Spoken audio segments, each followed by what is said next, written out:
الله الرحمن الرحيم محمد رسول الله صدق الله العظيم إن الله وملائكته يصلون على النبي يا أيها الذين آمنوا صلوا عليه وسلموا تسليما اللهم صل على سيدنا ومولانا محمد وعلى آله وأصحاب سيدنا ومولانا محمد معدن الجود والكرم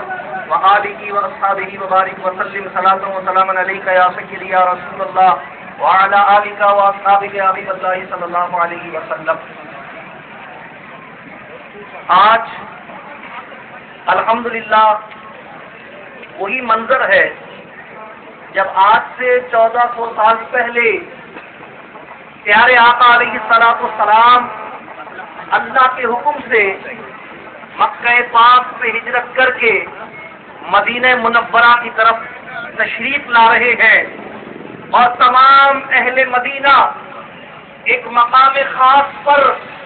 جمع ہو کر حضور علیہ الصلوۃ والسلام کا استقبال کر رہے ہیں.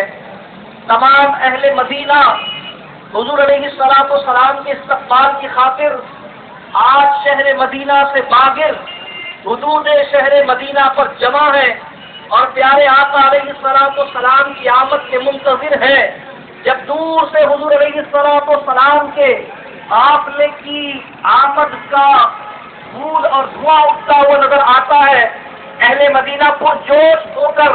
پیارے آقا علیہ الصلوۃ والسلام کی آمد کا استقبال کرتے ہیں اور مقام خدیجۃ الوداع سے کھڑے ہو کر یہ آواز بلند کرتے ہیں کہ طلع البدر علینا من ثنیات الوداع وجب الشکر علینا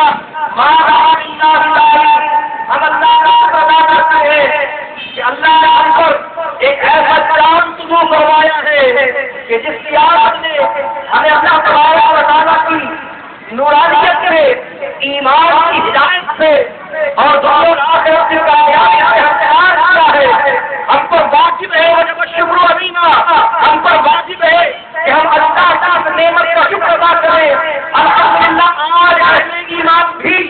اپنے ان سرداروں کا سرکاروں کا جنہیں صحابہ کرام کو جماعت اہل بیت کہا جاتا ہے ان کی سنت پر عمل کرتے ہوئے سرکار کی آمد کا استقبال کرنے کے لیے اپنے گھروں سے باہر نکلے ہیں. اور آج ہم سڑکوں پر ہیں اس لیے کہ اہل مدینہ کی اس سنت کو تازہ کرے کہ جب سرکار تشریف لا رہے تھے اور سرکار کے استقبال میں سرکار کی آمد کے ترانے گا رہے تھے الحمدللہ غلامان مصطفیٰ بھی آج سرکار کی آمد کا جشن منانے کے لیے اپنے گھروں سے باہر نکلے ہیں.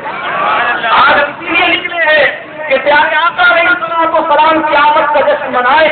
سرکار علیہ الصلوۃ والسلام کی آمد مبارکہ پر اللہ کی بارگاہ میں اب یہ تشکر پیش کرے کہ جس رب نے اپنے محبوب صلی اللہ علیہ وسلم کے غلامی کا شرف عطا فرمایا ہے. یہ محمد رسول اللہ کے کلمات جو اللہ تبارک و تعالیٰ نے ہمیں نماز توحید کی ادائیگی کے وضو کے خاطر عطا فرمائے ہیں. اس لیے کہ یہ تمام صاحبان کرام جانتے ہیں کہ لا الہ الا اللہ کے ساتھ محمد رسول اللہ کا جو تعلق ہے جو نسبت ہے اس کی عظمت کا عالم یہ ہے کہ کوئی شخص لا الہ الا اللہ پڑھتا رہے تو اللہ کی بارگاہ میں ملاحق تو ہو سکتا ہے مگر مومن اس وقت تک نہیں بنا سکتا جب تک کہ وہ محمد رسول اللہ نہیں پڑھے گا. اس لیے کہ رب کائنات نے قرآن کریم میں اعلان فرمایا ہے وَمِنَ النَّاسِ مَن يَقُولُ آمَنَّا بِاللَّهِ وَبِالْيَوْمِ الْآخِرِ وَمَا هُم بِمُؤْمِنِينَ. لوگوں میں بہت ہے جو یہ کہتے ہیں ہم اللہ اور یوم آخرت پر ایمان لائے. اللہ فرماتا ہے مگر وہ ایمان والے نہیں ہیں. یہ اللہ کا اعلان ہے وَمَا هُم بِمُؤْمِنِينَ. وہ ایمان والے نہیں ہیں. مولا وہ اللہ کو مانتے ہیں اس پر ایمان کی بات کرتے ہیں پھر بھی تو کہتا ایمان والے نہیں. وہ آخرت کو مانتے ہیں اس پر ایمان کی بات کرتے ہیں پھر بھی تو کہتا وہ ایمان والے نہیں. رب فرماتا ہے ہاں مجھے تو مانتے ہیں آخرت کو تو مانتے ہیں مگر یہ دیکھو کہ میں نے ان دونوں کے درمیان جو عقیدہ نبوت رکھا ہے محمد رسول اللہ کو نہیں مانتے اور جو میری بارگاہ میں غیر محمد رسول اللہ کے لا الہ الا اللہ پڑھتا ہے وہ محمد رسول اللہ کو نہیں مانتا. میں ان کے لا الہ الا اللہ کو نہیں مانتا. اگر وہ محمد رسول اللہ کا اقرار نہیں کرتا تو میں اس سے لا الہ الا اللہ پڑھنے کو قبول نہیں کرتا. اگر کوئی یہ کہے کہ کیا آپ محمد رسول اللہ کو لا الہ الا اللہ کو توقیت دے رہے ہیں تو میں عرض کروں گا نہیں بات توقیت کی نہیں ہے. بات یہ ہے کہ اصل تو لا الہ الا اللہ ہی ہے مقصود تو لا الہ الا اللہ ہی ہے. مقصود تو رب کی ذات ہی ہے. حقیقت تو اس کو درخواستوں کی عبادت میں سجدہ ریزی ہے، لیکن یاد رکھیے جس طرح نماز اصل ہوتی ہے مگر بغیر وضو کے نہیں ہوتی، لا الہ الا اللہ اصل ہے مگر محمد رسول اللہ وہ وضو ہے جس کی بنیاد پر لا الہ الا اللہ اس کی بارگاہ میں قبول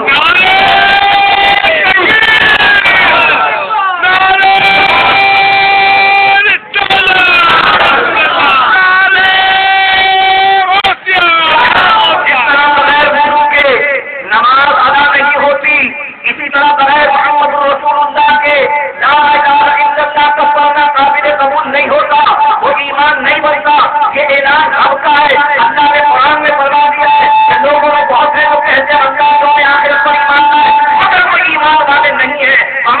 مومنین کا اعلان رب الجلال نے فرما دیا، وہ یا رب کا یہ اعلان بتا رہا ہے کہ جو میرے محبوب کو نہیں مانتا میں اس کو صاحب ایمان نہیں مانتا۔ ایمان کس چیز کا نام ہے؟ رب الجلال ارشاد فرماتا ہے فلا وربک لا یؤمنون، محبوب آپ کے رب کی قسم ان میں سے ایک بھی ایمان والا نہیں ہو سکتا۔ مولا کلمہ پڑھے تب بھی نہیں، فرمایا نہیں، مولا نماز پڑھے تب بھی نہیں، فرمایا نہیں، مولا زکات دے تب بھی نہیں، فرمایا نہیں، مولا روزہ رکھے تب بھی نہیں، فرمایا نہیں، مولا حج کرے تب بھی نہیں، رب نے فرمایا نہیں، مولا کب مومن ہوگا؟ فرمایا فلا وربک لا یؤمنون، محبوب آپ کے رب کی قسم ان میں سے ایک بھی ایمان والا نہیں ہو سکتا حتیٰ یحکموک، جب تک کہ آپ کو حاکم نہ مان لے۔ ایمان نام ہے سرکار کو حاکم اور خود کو محکوم ماننے کا، ایمان نام ہے سرکار کو آقا اور خود کو غلام ماننے کا، ایمان نام ہے سرکار کو مولا اور خود کو ان کا پیروکار ماننے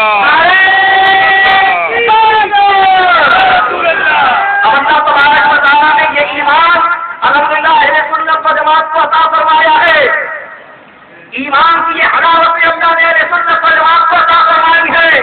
صحابیت و راسیت سے درکنار اہل ایمان اس عقیدے کی حلاوت سے الحمدللہ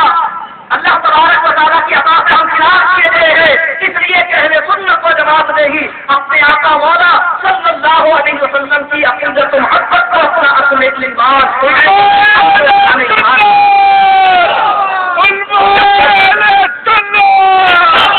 اور جب اہل سنت و جماعت نے پرچم ایمان کی سربلندی کے لیے پیارے آقا و سلام کی شان اور عظمت کے پرچم کو بلند کرنے کے لیے رب الجلال کے حکم کی بجا آوری کے لیے اپنے آقا علیہ الصلوۃ والسلام کی شان اور عظمت کو اجاگر کرنے کے لیے سرکار علیہ الصلوۃ والسلام کی عظمتوں اور عزتوں کے سبب سے اپنے لیے بلندی کے حصول کو ممکن بناتے ہوئے پیارے آقا علیہ الصلوۃ والسلام کی شان و عظمت کا جلوس نکالا ہے، تو کل بھی سرکار قیامت کے لیے ملائکہ کی طرف سے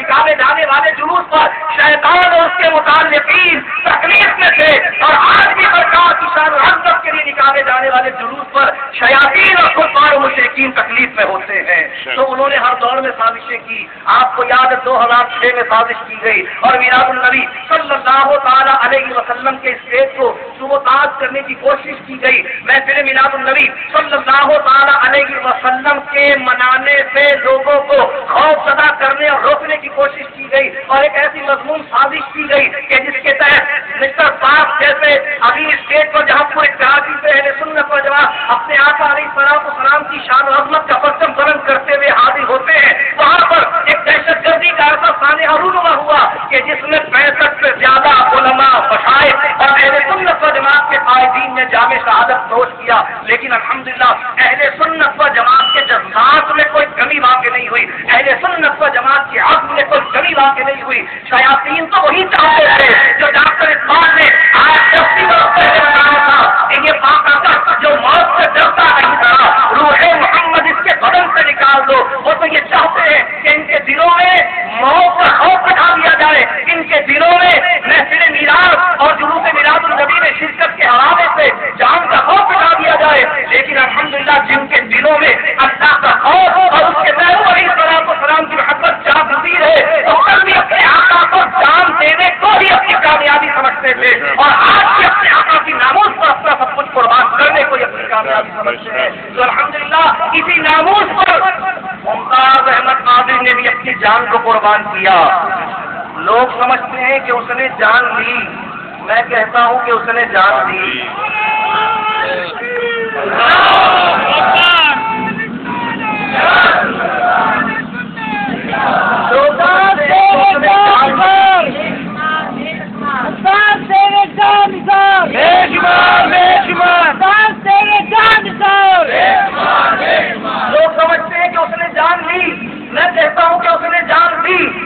لیے کہ اس کا جان لینا تو بڑا ہی نظر آتا ہے کہ اس نے گستاخ رسول کی زبان کو خاموش کر دیا، لیکن میں آپ سے پوچھتا ہوں کہ اس زبان کو خاموش کرنے سے پہلے اس نے خاموش زبان سے کتنی بار یہ سوچا ہوگا کہ میری زبان کو اس کے بعد کس طرح خاموش کیا جائے گا؟ لیکن اس کا ایمان تھا کہ اگر میں نے ایک زبان سرکار کی گستاخی کرنے والے کی خاموش کر دی تو اللہ میرے ایک ایک روئے کو ایسی زبان ادا کرے گا جو میرے آقا کا ذکر کرے گا، روئے کو زبان بنا دے گا، اور میں سرکار کو آتا میں درود و سلام کرتا ہوا جب رب کے سامنے پیش ہوں گا تو یہ قبولیت ہی تو میرے ایمان کی مقبولیت بنے گی، یہ قبولیت ہی تو میرے اسلام کی مقبولیت بنے گی۔ ممتاز حسین قاضی نے ہمیں درس دیا کہ جینا ہے تو سرکار کی غلامی کا تاج سر سے سجا کے جیو، اور شہدائے جنتا پاک نے ہمیں درس دیا کہ مرنا ہے تو ناموس رسالت پر اپنا سب کچھ لٹا کے مرو، اس لیے کہ جو اس نام پہ مرتا ہے اس کی موت نہیں ہوتی بلکہ اس کو حیات ابدی ملتی ہے، اور جو اس نام پر جیتا ہے وہ ایسا جیتا ہے کہ جو نام بر تھا وہ بے نشان ہو گیا، اور جس نے ناموس رسالت کے لیے نام بر کو خاموش کیا اس کا ساری کائنات میں نام اللہ تعالیٰ ہم سب کو عقیدہ حق اہل سنت و جماعت کو استقامت عطا فرمائے، پورے عزم و حوصلے کے ساتھ، پورے جوش و خروش کے ساتھ اور پوری عقیدت و محبت کے ساتھ اللہ تعالیٰ ہمیں جشن ولادت منانے کی توفیق عطا فرمائے۔ اللہ تعالیٰ ہمیں اپنی عملی زندگی میں پیارے آقا علیہ الصلوۃ والسلام کی سیرت و سنت کو نافذ و رائج کرنے کی توفیق رفیق نصیب فرمائے۔ اللہ تعالیٰ ہمارا جینا سرکار کی ذات محبت میں اور سرکار علیہ السلام کے کلمے پر ہمیں موت نصیب فرمائے۔